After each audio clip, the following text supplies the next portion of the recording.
muslimat yang dimuliakan Allah Subhanahu wa taala, sering saya ulang-ulang bahwa yang bisa menyelamatkan manusia kelak pada hari kiamat salah satunya adalah syafaat dan juga rahmat dari Allah Subhanahu wa taala. Lah ada syafaat-syafaat khusus pada hari kiamat yang bisa menyelamatkan kita karena amalan-amalan khusus yang kita lakukan di dunia. Saya ulangi, ada syafaat-syafaat khusus yang akan menyelamatkan kita dikarenakan amalan-amalan khusus yang kita lakukan di dunia.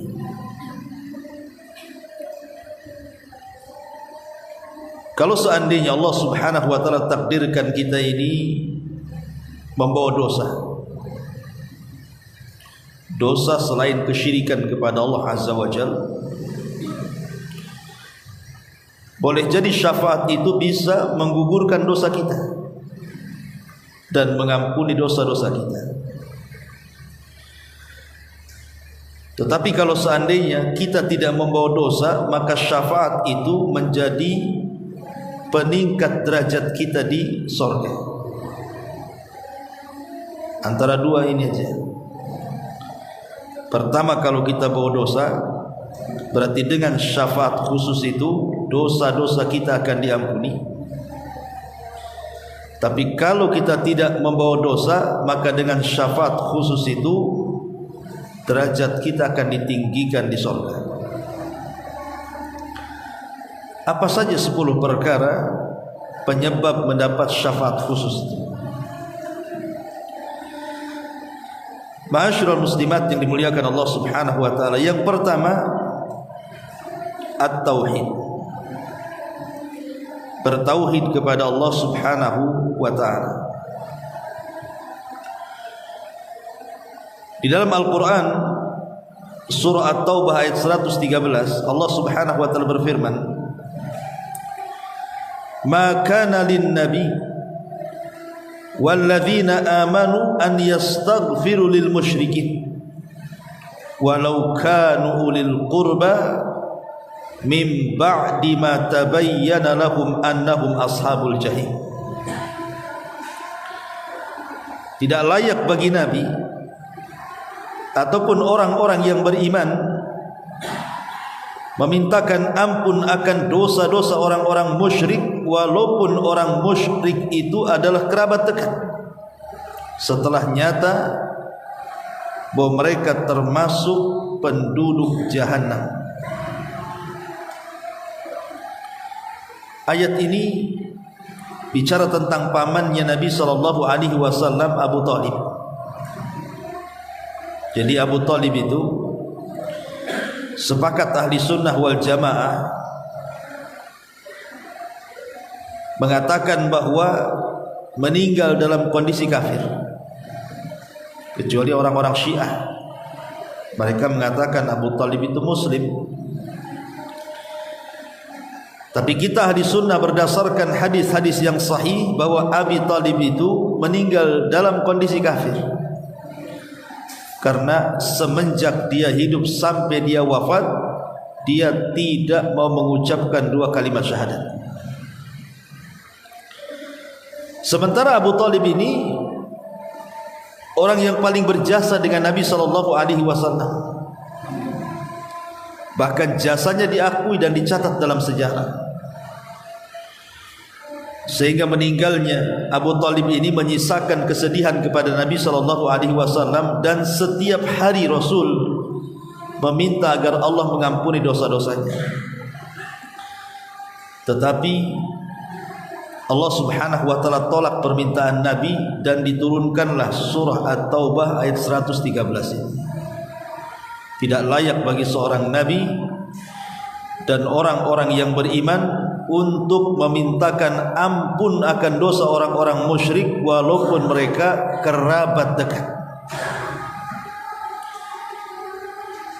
Tentu setelah jelas bahwa mereka termasuk penduduk jahim atau jahannam. Dari sini kita tahu bahwa Nabi SAW tidak bisa menolong Abu Talib untuk mengeluarkan Abu Talib dari neraka. Karena syafaat itu adalah pertolongan dari Allah Subhanahu wa taala agar kita tidak masuk neraka atau minimalnya tidak dikekalkan di neraka. Tapi Abi Thalib masuk neraka dan dikekalkan di neraka karena dia mati kafir masalahnya. Walaupun kita tidak ragu bahwa Nabi SAW meminta kepada Allah agar diringankan azabnya, tapi hanya itu saja yang didapat Abu Thalib. Dia hanya mendapatkan keringanan azab saja, tapi tidak bisa keluar dari neraka. Karena keyakinan kita bahwa orang kafir kalau masuk neraka tidak akan keluar lagi. Ma'asyiral muslimat yang dimuliakan Allah Azza wa Jalla, dari sini pendalilannya adalah bahwa ketika seseorang kemudian mendatangkan kesyirikan dan tidak mentauhidkan Allah, maka dia tidak akan mendapatkan syafaat khusus pada hari kiamat. Dan itu juga dengan sangat jelas dijelaskan dalam surah Al-Mudaththir ayat 48, di mana Allah mengatakan fama tanfa'uhum syafa'atus syafi'in, maka tidak bermanfaat syafaat siapapun yang berikan syafaat kepada mereka. Kenapa? Karena orang-orang itu kufur kepada Allah Azza wa Jalla. Orang yang kufur tidak akan mendapatkan syafaat dari Allah Subhanahu wa taala. Adapun dalam hadis Nabi SAW secara tegas adalah hadis Abi Hurairah radhiyallahu anhu. Jadi satu hari Abu Hurairah ini bertanya kepada Nabi SAW, "Ya Rasulullah, man as'adun nas bi syafa'atika yaumal qiyamah?" Rasul, siapa yang paling bahagia manusia dengan syafaatmu pada hari kiamat? Maka Nabi SAW mengatakan, laqad dhanantu ya Aba Hurairah alla yas'aluni an hadzal hadithi ahada awwala minka. Saya sangka wahai Abu Hurairah, tidak ada orang bertanya seperti ini kecuali engkau. Kemudian Nabi SAW mengatakan, baik ku jawab wahai Abu Hurairah, karena engkau memiliki semangat untuk belajar hadis. Kata Nabi SAW, as'adun nas bi syafa'ati yaumal qiyamah man qala la ilaha illallah khalisan min qalbihi aw min nafsihi. Manusia yang paling bahagia dengan syafaat pada hari kiamat adalah orang yang mengucapkan la ilaha illallah penuh dengan keikhlasan dalam hatinya atau dalam jiwanya. Kemudian juga Nabi SAW mengatakan, likullin nabi da'watun mustajabah fata'ajjala kullu nabiyyin da'watahu wa inni ikhtaba'tu da'wati syafa'atan li ummati yaumal qiyamah fahiyana ilatun insyaallah man mata min ummati la yusyrik billahi syai'an. Kata Nabi, setiap Nabi itu punya dakwah mustajab, punya doa yang diijabah, setiap Nabi. Tetapi semua para Nabi, mereka keluarkan doa-doa itu di dunia. Kecuali aku, kata Rasul, aku simpan doa itu untuk kelak di akhirat sebagai syafaat untuk umatku. Maka umatku akan mendapatkan syafaatku insyaallah jika Allah berkehendak. Tapi syaratnya, barang siapa yang meninggal dari umatku dan dia tidak menyekutukan Allah sedikit pun. Ini pun hadis yang jelas tentang bahwa tauhid adalah penyebab syafaat terbesar yang akan diperoleh seorang mukmin pada hari kiamat. Yang kedua, qiraatul Quran, membaca Al-Quran. Nabi SAW mengatakan, Iqra'ul Qur'ana fa innahu ya'ti yaumal qiyamati syafi'an li ashabi. Bacalah Al-Quran, karena sesungguhnya Al-Quran itu akan datang pada hari kiamat dan akan memberikan syafaat kepada siapapun yang membacanya. Terutama kalau ibu mau menghafal Quran, maka hafalah surah Al-Baqarah ataupun surah Al-Imran. Jadi kalau ingin mendapatkan syafaat lebih khusus lagi dari bacaan Quran adalah sering-seringlah membaca surah Al-Baqarah atau surah Al-Imran. Karena Nabi SAW mengatakan, Iqra'u zahrawainil baqarata wal imran fa innahuma ta'tiyani yaumal qiyamah ka'annahuma ghamamatan tuhajani an ashabihima. Karena nanti pada hari kiamat orang-orang yang mereka membaca Al-Baqarah dan Al-Imran akan datang kepada Allah Subhanahu wa taala seperti dua awan yang berada di atas kepala, dan keduanya akan berhujah di hadapan Allah agar kita diselamatkan. Jadi secara ataupun syafaat khusus yang akan diperoleh dengan amalan khusus pada hari kiamat, yang kedua adalah membaca Al-Quran.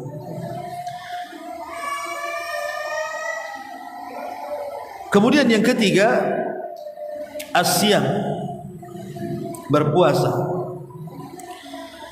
Nabi SAW mengatakan, as-siyam wal Qur'anu yashfa'ani lil abdi. Puasa dan Al-Quran itu akan memberikan syafaat kepada hambanya. Yaqulu siyam, siyam akan berkata, puasa akan berkata, Rabbi inni mana'tuhu ta'ama wa syaraba bin nahar fasyafi'ni fihi. Ya Rabb, gara-gara aku, kata puasa, orang itu menahan lapar, menahan haus di siang hari, maka berikan syafaat kepadanya ya Rabb karena aku. Jadi puasa itu bisa memberikan syafaat khusus kepada orang-orang yang beriman pada hari kiamat. Kemudian yang nomor 4, ad-du'a'u bima warada ba'dal adhan. Doa setelah azan, namanya doaul wasilah. Kata Nabi SAW, man qala hina yasma' an-nida, barang siapa yang berkata atau berdoa setelah dia mendengar azan. Jadi ibu mendengar azan nih, umpamanya di masjid ini seorang muadzin mengumandangkan azan dan ibu dengar dari rumah. Kemudian setelah muadzin itu selesai azan, maka ibu kemudian berdoa kepada Allah, Allahumma rabba hadhihi da'wati tammah was salatil qa'imah ati Muhammadanil wasilata wal fadilah wa ba'athu maqaman mahmudan alladhi wa'adtah. Jadi ibu berdoa dengan doa ini. Apa kata Nabi SAW? Halat lahu syafa'ati yaumal qiyamah, maka dia akan mendapatkan syafaatku pada hari kiamat. Jadi jangan bakhil menjawab atau berdoa setelah mendengar azan, manfaatnya besar. Hanya mengucapkan Allahumma rabba hadhihi da'wati tamah was salatil qa'imah ati Muhammadanil wasilata wal fadilah wa ba'athu maqaman mahmudan alladhi wa'adta, itu sudah mencukupkan bagi kita akan mendapatkan syafaat Nabi kita alaihi salatu wassalam pada hari kiamat.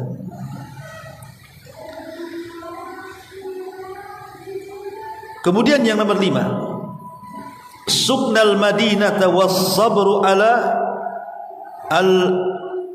al-la'waiha. As-sabru ala al-la'waiha wal mautu biha. Menetap di kota Nabi, menetap di kota Madinah, dan dia sabar dengan ujian-ujian yang ada di dalamnya. Kemudian dia meninggal di situ. Jadi tinggal di Madinah, sabar dengan ujiannya, dan dia meninggal di situ. Dan itu dijelaskan dari hadis Abi Sa'id Maula Al-Mahri. Nabi SAW mengatakan, la yasbiru ahadun ala la'waiha fayamutu illa kuntu lahu syafi'an aw syahidan yaumal qiyamah idza kana muslimah.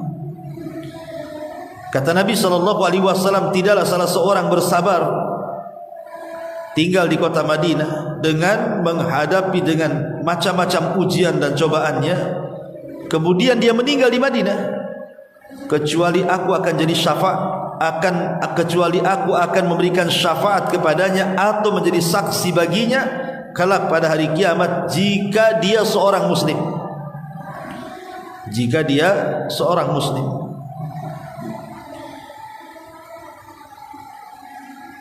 Kemudian yang nomor 6, kasratul musallina 'alal mayyit. Banyaknya orang yang mensalati ketika meninggal. Makanya pentingnya Bu, seseorang itu harus banyak teman dari teman-teman yang soleh atau soleha, supaya ketika kemudian kita Allah takdirkan meninggal, mereka mau menyolatkan kita. Dan Nabi SAW mengatakan, ma min mayyitin yusalla alaihi atau yusalli alaihi ummatun minal muslimin yablughuna mi'atan kulluhum yashfa'una lahu illa syafa'u fihi. Tidaklah seorang mayat disolatkan padanya umat dari kaum muslimin mencapai 100 orang, semuanya memintakan syafaat untuk si mayat itu, kecuali Allah Subhanahu wa ta'ala akan memberikan syafaat kepada si mayat itu. Ini yang nomor 6. Yang nomor 7, kathratu as-salati, perbanyak salat, perbanyak sujud ataupun perbanyak salat, karena dalam salat kan ada sujud. Berarti dengan memperbanyak salat secara otomatis pasti banyak sujudnya. Ada sebuah hadis dari pembantu Nabi SAW, Rabi'ah ibn Ka'ab al-Aslami radhiyallahu anhu. Nabi SAW mengatakan, ya Rabi'ah, mintalah sesuatu kepadaku karena engkau sudah berbuat baik kepadaku. Maka kemudian Rabi'ah ibn Ka'ab al-Aslami mengatakan, ya Rasulullah, aku hanya ingin menjadi temanmu di sorga. Maka Nabi SAW mengatakan, kalau begitu, fa inni ala nafsika bi kasratis sujud, bantu aku agar engkau menjadi temanku di sorga dengan memperbanyak sujud. Artinya memperbanyak salat di sini. Karena nanti pada hari kiamat orang-orang yang masuk neraka itu, kalau Allah takdirkan ada orang masuk neraka dan dia seorang muslim, maka neraka tidak akan memakan bekas-bekas sujudnya. Apa manfaatnya bekas sujud itu? Manfaatnya adalah ketika para malaikat hendak menyelamatkan karena syafaat orang yang diberikan syafaat, maka mereka akan mengenali penduduk neraka yang mendapatkan syafaat itu dari bekas sujud mereka. Kemudian ditarik dan dikeluarkan dari neraka. Ini yang nomor 6. Yang nomor 7. Yang nomor 8, As-sabr wal ihtisab fi mautil abna. Sabar dan mengharap pahala Allah karena kematian anak-anak. Umpamanya Allah berikan musibah kepada seseorang, anaknya meninggal, entah laki-laki entah perempuan, yang jelas meninggal sebelum balik. Kemudian dia sabar, dan dengan sabarnya dia mengharap pahala kepada Allah. Apa kata Rasul di sini? Ma min muslimaini yamutu bainahuma thalathatu awladin lam yablughul hintha illa adkhalahumallahu bifadli rahmati ayyahumul jannah. Qala yuqalu lahum udkhulul jannah fayaqulun hatta yadkhula abauna fayuqal udkhulul jannata antum wa abaukum. Tidaklah seorang muslim meninggal 3 anaknya dan 3-tiganya belum balik, kecuali Allah akan masukkan dia kepada sorga dengan rahmat Allah Azza wa Jalla. Kemudian anak-anak yang meninggal sebelum balik itu akan diberdirikan di depan pintu sorga, dan Allah katakan, masuklah kalian. Maka anak-anak itu tak mau masuk sorga dan mengatakan, tidak, sampai bapak-bapak kami ikut masuk juga ke dalamnya. Maka Allah katakan, kalau gitu masuklah kalian, ajaklah kedua orang tua kalian masuk sorga. Masyarul muslimat yang dimuliakan Allah Azza wa Jalla, lihat bagaimana keutamaan orang yang punya anak kemudian Allah takdirkan meninggal dan dia sabar dan mengharap pahala Allah karena musibah yang menimpanya. Maka boleh jadi anak-anak itu akan jadi syafaat khusus bagi orang tuanya pada hari kiamat. Kemudian juga yang nomor 9, musahabatu ahlil iman. Musahabatu ahlil iman, berteman dengan orang-orang yang baik, berteman dengan orang-orang yang soleh atau solehah. Karena sering sudah saya katakan, Bu, bahwa kelak pada hari kiamat setelah orang-orang itu masuk ke dalam sorga, kemudian mereka berjumpa dengan teman-teman semasa di dunia yang masuk sorga, kemudian mereka kehilangan teman yang di dunia mungkin ngaji bareng, ke masjid bareng, ibadah bareng, kok nggak ada gitu ya. Maka mereka akan bertanya, di mana sih dia? Maka dikatakan di neraka. Maka penduduk sorga yang sudah di sorga itu mengatakan, ya Rabb, la taqtamilu ladzati hatta tukhrijahu. Ya Rabb, jangan kau sempurnakan kelezatan nikmat kami di sorga sampai kau keluarkan temanku yang ada di neraka itu. Menunjukkan bahwa teman yang baik itu menolong bukan hanya di dunia sampai ke akhirat, gitu maksudnya. Makanya Hasan Al-Basri rahimahullahu ta'ala mengatakan, istaghfiru min sahibikumul salih fa innahu yanfa'ukum yaumal qiyamah. Perbanyak oleh kalian teman-teman yang baik, karena teman-teman yang baik itu akan bermanfaat bagi kalian sampai ke akhirat. Dan yang terakhir adalah memperbanyak solawat. Memperbanyak solawat kepada Nabi sallallahu alaihi wa ala alihi wasallam. Jadi memperbanyak solawat, kata Nabi SAW, barang siapa yang bersolawat di pagi hari 10 kali dan di sore hari 10 kali, maka dia akan mendapatkan syafaat pada hari kiamat. Jadi kalau ibu di pagi-pagi, ya antara jam 6 gitu ya, atau habis subuh, pagilah Allahumma sholli ala Muhammad, Allahumma sholli ala Muhammad, Allahumma sholli ala Muhammad, Allahumma sholli ala Muhammad, Allahumma sholli ala Muhammad, sampai 10 kali. Kemudian sore hari gitu lagi, Allahumma sholli ala Muhammad, Allahumma sholli ala Muhammad. Atau kalau ingin lebih baik lagi ya pakai salat Ibrahimiyah, Allahumma sholli ala Muhammad wa ala ali Muhammad kama shallaita ala Ibrahim wa ala ali Ibrahim innaka Hamidum Majid. Terus balik lagi sampai 10 kali. Pagi 10 kali, sore 10 kali. Maka Nabi mengatakan, maka dia akan mendapatkan syafaatku pada hari kiamat. Inilah di antara 10 penyebab mendapatkan syafaat khusus pada hari kiamat. Ma'asyiral muslimat yang dimuliakan Allah Azza wa Jalla, tetapi harus diingat bahwa ada 5 perkara lagi yang justru akan menghalangi syafaat kita pada hari kiamat.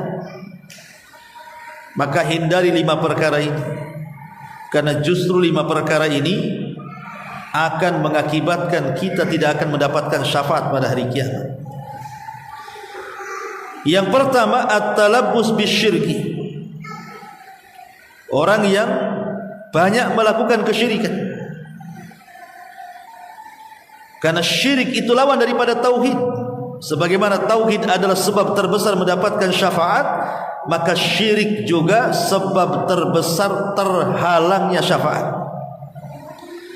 Maka jangan sampai seseorang itu melakukan kesyirikan, karena Allah mengatakan innallaha la yaghfiru an yushraka bihi wa yaghfiru ma duna dzalika liman yasha. Allah tidak akan mengampuni dosa orang yang menyekutukannya, tapi Allah akan mengampuni dosa selain itu. Maka jauhi kesyirikan. Jangan datang ke dukun, jangan percaya kepada tangkal-tangkal dan jimat, jangan datang ke kuburan meminta-minta, jangan percaya khurafat dan begitu seterusnya.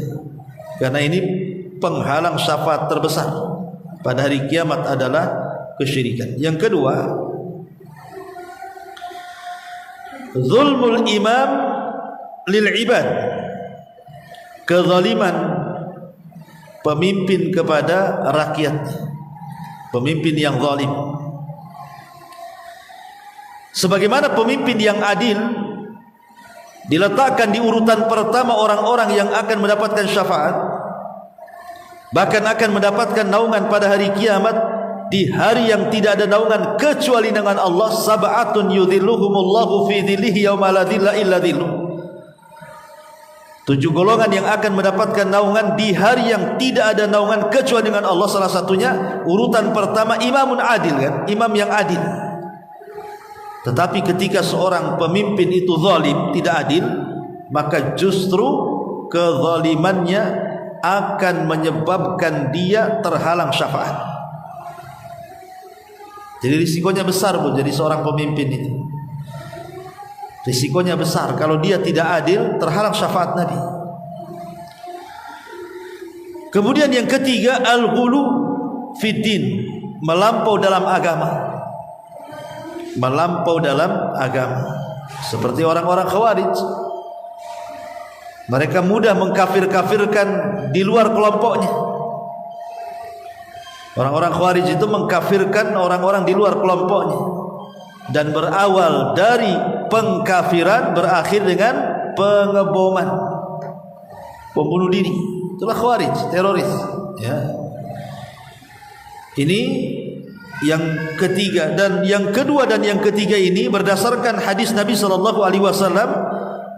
sinfani min ummati lan tanalahum syafaati yaumil qiyamah. 2 kelompok kata Rasul dari umatku tidak akan mendapatkan syafaat pada hari kiamat. Imamun zalum, imam yang zalim, wa kullu ghalin marid, dan setiap yang ekstrim yang melampau dari agama ini. Ma'asyiral muslimat yang dimuliakan Allah Azza wa Jalla. Kemudian yang keempat, at-takdzib bisyafaati, mendustakan syafaat. Enggak ada syafaat itu. Dia mendustakan syafaat bahwa tidak ada syafaat. Ketika dia mendustakan tentang syafaat, maka dia akan diharamkan syafaat. Jadi orang yang mendustakan syafaat justru diharamkan syafaat. Berdasarkan sabda Nabi SAW dari Anas bin Malik radhiyallahu an, man kadzdzaba bisyafaati falaysa lahu fiha nasib. Siapa yang mendustakan adanya syafaat, maka justru dia tidak akan mendapatkan syafaat. Dan yang terakhir, yang kelima, al-ihdatsu fid din, orang yang mengada-ada dalam agama, melakukan bid'ah. Karena orang yang melakukan bid'ah itu tanda tidak cinta dengan Nabi. Kalau dia memang cinta dengan Nabi, ya ikuti Nabi lah. Kenapa kemudian buat-buat yang tidak dibuat Nabi pula? Dan saya tambah lagi, yang keenam, orang suka melaknat. Kata Nabi SAW, al-la'anuna laisa lahum syafa'atun yaumal qiyamah. Orang-orang yang suka melaknat, mengeluarkan kata-kata mencaci, memaki, kata-kata binatang, merendahkan dan begitu seterusnya, kelak pada hari kiamat tidak akan mendapatkan syafaat. Maka jaga lisan. Jangan gara-gara kemudian lisan kita ini kita tidak dapat syafaat. Makanya kenapa menjaga lisan itu penting, karena belum tentu orang yang sholat sunnahnya rajin, sholat malamnya rajin, baca Qur'annya rajin, zikirnya panjang, sedekahnya banyak, gitu kan, bisa bermanfaat bagi dia pada hari kiamat kalau dia tidak bisa menjaga lisannya. Makanya ada hadis Nabi yang sering ibu dengar, ada seorang sahabat bertanya kepada Rasul tentang seorang wanita yang rajin sholat malam, rajin puasa sunnah, rajin zikir, rajin sedekah, tetapi kekurangannya satu, lisannya tidak dijaga. Maka Rasulullah SAW mengatakan, la khaira fiha hiya min ahlin nar. Maka wanita itu tidak ada kebaikannya, bahkan dia termasuk wanita yang akan masuk ke dalam neraka. Lah inilah diantara 10 penyebab seseorang mendapatkan syafaat khusus pada hari kiamat, dan 5 atau 6 perkara yang justru bisa menghalangi orang mendapatkan syafaat dari Allah Subhanahu wa ta'ala. Ma'asyiral muslimat yang dimuliakan Allah Azza wa Jalla, kalau kita bentangkan sedikit tentang syafaat. Syafaat ini kan ada 2 macam. Ada syafaat umum, ada syafaat khusus. Ada syafaat umum, ada syafaat khusus. Jadi, adapun syafaat khusus yang diberikan oleh Allah Subhanahu wa taala kepada Nabi kita Muhammad sallallahu alaihi wasallam adalah syafaatul uzma, syafaat yang besar. Di mana ketika pada hari kiamat manusia berada di padang mahsyar, kemudian mereka datang kepada Adam, meminta agar Adam meminta kepada Allah agar Allah memberikan syafaat kepada kita pada hari kiamat. Tapi Adam menolaknya karena dia pernah melakukan dosa. Maka kata Adam, aku tidak sanggup, lebih baik datanglah kalian kepada Ibrahim. Tapi Ibrahim juga sama menolak dan mengarahkan datanglah kepada Musa. Musa pun menolak. Nuh, kepada Nuh dulu, kemudian kepada Ibrahim, kemudian kepada Musa, kepada Isa, dan yang terakhir kepada Nabi kita Muhammad sallallahu alaihi wasallam. Baru Rasul mengatakan analaha, kan ku coba. Akhirnya kemudian Rasul sujud lama di bawah arsy itu. Sampai Allah Subhanahu wa taala mengatakan, irfa ra'saka ya Muhammad, qul tusma, kemudian sal tu'ta, kemudian isfa tushaffa. Angkat kepala Muhammad, katakan kau didengar, minta kau diberi, mintalah syafaat, aku akan beri kau syafaat. Maka kemudian Rasul memberikan syafaat kepada seluruh manusia. Ini namanya syafaat khusus yang tidak bisa dilakukan para nabi kan. Tetapi syafaat itu kan bukan hanya Nabi SAW saja yang bisa berikan syafaat. Syafaat itu banyak, malaikat bisa berikan syafaat, para nabi juga berikan syafaat, orang-orang yang beriman berikan syafaat, termasuk anak-anak yang soleh, yang ibu didik menjadi anak-anak yang baik, kelak menjadi syafaat bagi orang tuanya pada hari kiamat. Termasuk juga amalan-amalan khusus yang tadi saya jelaskan, itu juga akan berikan syafaat khusus pada hari kiamat. Yang jelas kenapa kita butuh syafaat khusus pada hari kiamat dengan mengamalkan amalan khusus di dunia. Sebab kalau kita bawa dosa dan kita mendapatkan syafaat, boleh jadi dosa itu akan digugurkan. Dan kalau kita tidak membawa dosa, boleh jadi dengan syafaat khusus itu kita akan diangkat derajat di surga Allah Subhanahu wa ta'ala. Wallahu a'lam bishawab.